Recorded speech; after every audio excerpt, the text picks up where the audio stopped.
Good day, everyone. My name is Rafi Reyes and I'm from cohort 11. Today, I will be discussing about post-traumatic stress disorder. Post-traumatic stress disorder, or PTSD for short, is a mental health condition that occurs when a memory of past traumatic event causes recurrent mental and physical distress. This condition usually occurs in clients who have either witnessed or directly experienced a traumatic event like war or sexual assault. PTSD is an acute emotional response to a traumatic event or situation involving severe environmental stress. PTSD symptoms often begin within 3 months of the trauma, but a delay of several months or years is not uncommon. PTSD may present after any traumatic event that is outside the range of usual experiences, such as military combat, detention as a prisoner of war, natural disasters, human disasters, crime-related events, or diagnosis of a life-threatening illness.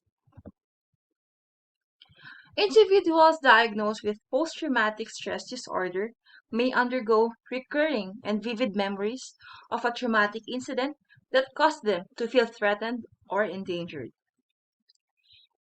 In addition to these flashbacks, they may also experience other symptoms such as heightened anxiety, avoidance of certain triggers, and difficulty of sleeping. PTSD is a serious mental health condition that can significantly impact an individual's quality of life and requires professional treatment. Treatment involves a combination of psychotherapy and pharmacotherapy. Psychotherapy includes cognitive behavioral therapy or CBT, which focuses on teaching the client strategies to challenge negative thoughts, feelings, and behavior patterns, and exposure therapy, which slowly exposes a person to situations, people, and places that trigger psychological and physical distress. The risk factors include personal and family history of anxiety or depression, being a female at birth, military experience, childhood trauma, and lower level of education. Prevalence of PTSD in Canada. PTS-related disorders are prevalent in multiple sectors of the Canadian population.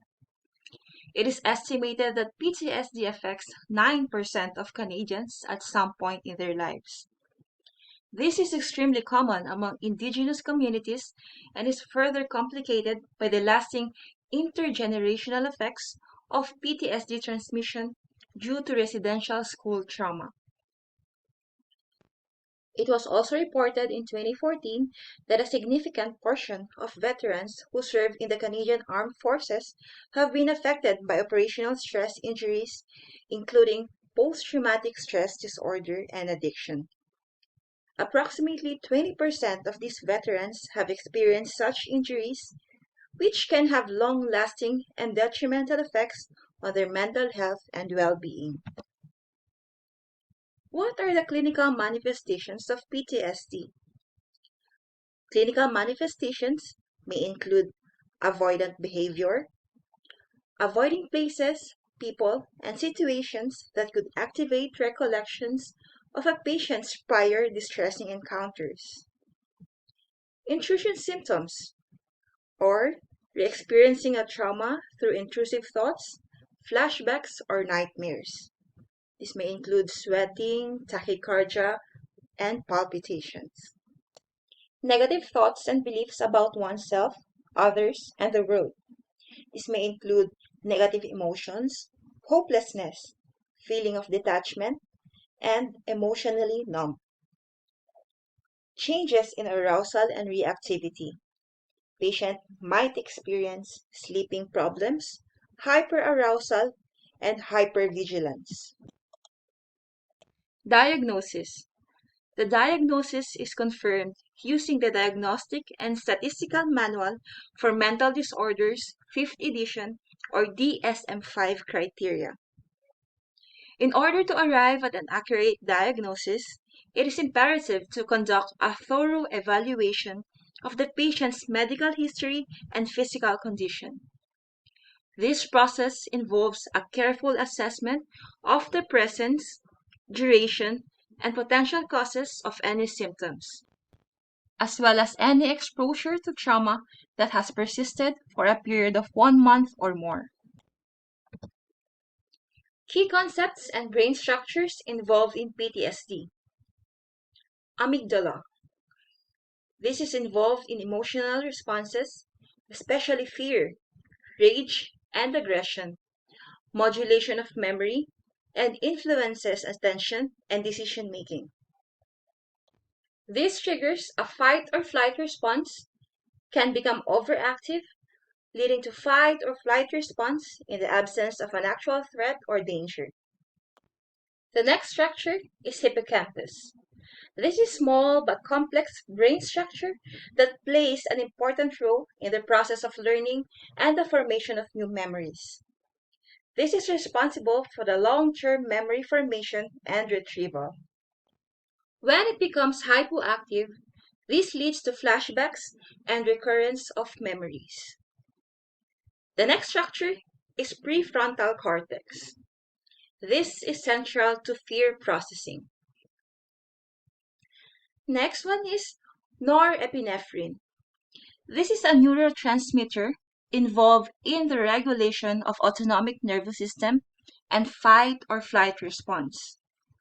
This increases the heart rate, blood pressure, arousal, and startle response. The next one is cortisol.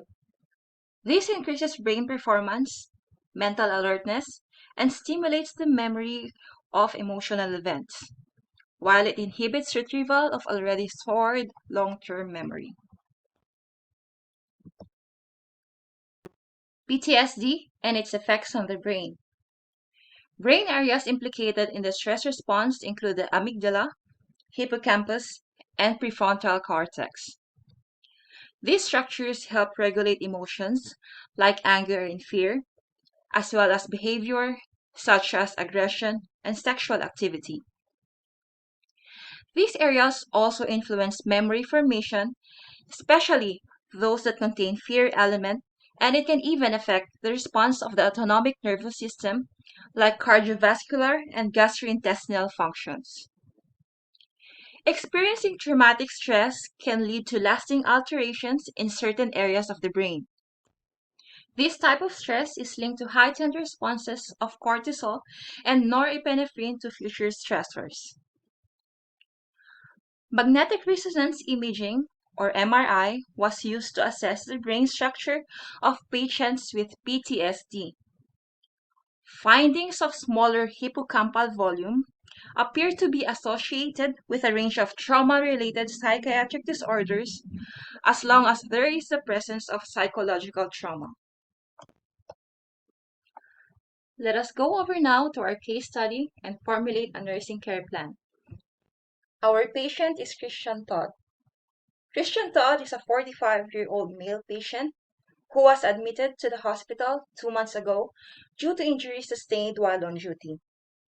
He is awaiting for discharge. He is a soldier serving the Canadian Armed Forces.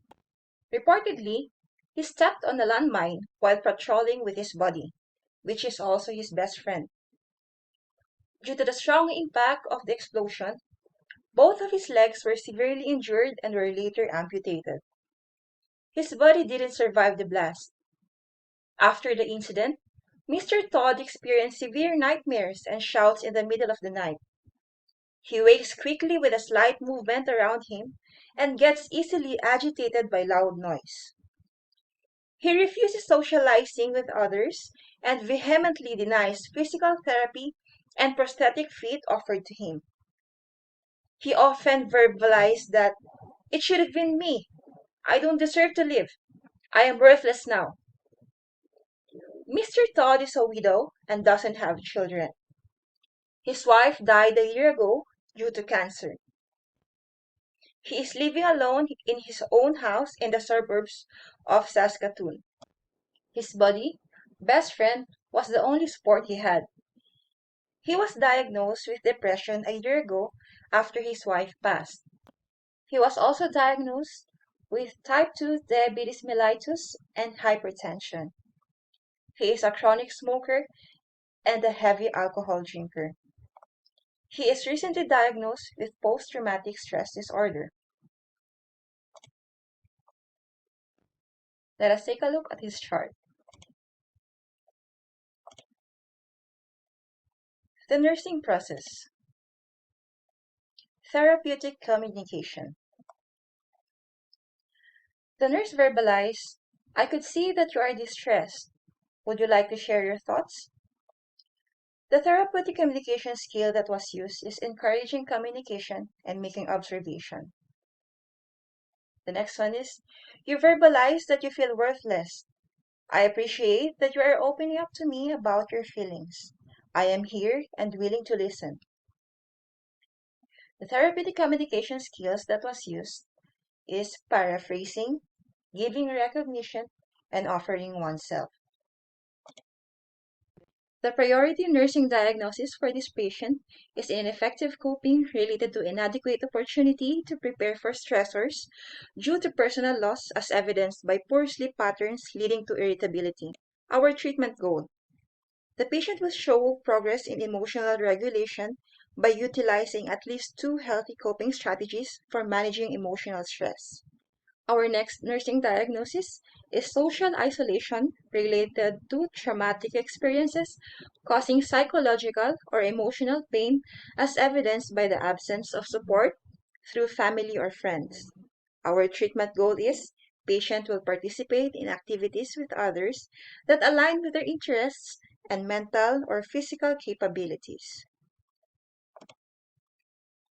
Priority nursing intervention and evaluation. For effective coping, our nursing intervention is to use therapeutic communication using techniques such as active listening, reflecting, open-ended questions, and even silence. Nurses can foster trusting relationships with patients and further explore barriers to their ability to cope. Evaluation. Evaluate the feelings of the patient in regard to his new diagnosis and recent losses. Assess how the patient copes with everyday stressors. Our expected outcome is the patient will express confidence in handling his stressors and when to ask for help. Next, for social isolation, utilize therapeutic communication techniques by offering presence and be non-judgmental listener. Encourage patient to use support groups to foster supportive environment. Our evaluation must include evaluation of feelings and perceptions of the patient. Assess how the patient copes with everyday stressors. Recognize the signs of isolation due to low self-esteem. Patients with disfigurement such as loss of limb may have low self-worth and may have embarrassment attempting to socialize. Our expected outcome will be patient will express desire to interact with others and will seek social engagement. Patient profile considerations. We must consider cultural aspect, autonomy, and developmental aspect. For autonomy, formulate a plan to help him adjust to his current physical capabilities and promote independence after discharge. Evaluate if there is a need for further assistance or living arrangement. Pharmacological interventions and patient teachings. Isocarboxazid or Marplan. This is a monoamine oxidase inhibitor or MAOI that prevents the breakdown of serotonin, norepinephrine, and dopamine. We must take note on the box warning. This medication could cause suicidal thinking in children, adolescents, and young adults. We must monitor for suicidal thoughts, especially during the first few weeks. When taking this medication, patients should avoid tyramine-rich foods or drinks, foods containing tryptophan, phenylalanine, and caffeine. Therapeutic effects can take 1 to 3 weeks. Take medication exactly as prescribed. Make position changes slowly to manage orthostatic hypotension. Additionally, offer community support and crisis intervention resources in case the patient needs help after discharge. That is the end. Thank you.